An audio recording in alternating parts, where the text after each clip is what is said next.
Hello mga day.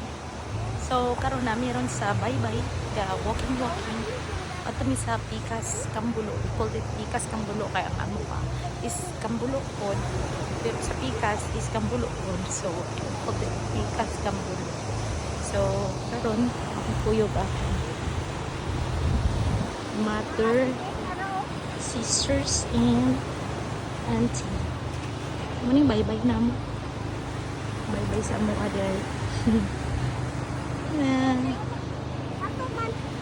Walking.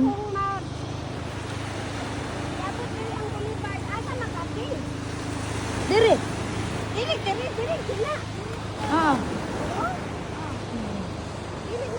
Moto dito ang amua.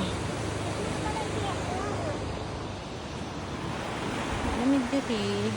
Hugaw kay kuan siya kanang mga dagsa sa baybay ba. Ano siya mga kaikaw, dagsa na siya sa baybay. So, ano siya na yung mga center sa mga kaya may mga panagatan diri sa amua. So, ano na siya ron.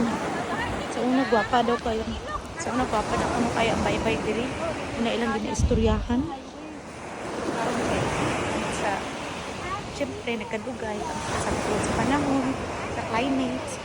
So, ano na siya. Ano yung itsura ka ron. Pero katong paggamay na ako, wala ko din yung mga kahoy-kahoy kan, mga kahoy-kahoy. Ang butron nakahapon. So, harap na siya guys. Continue may walking.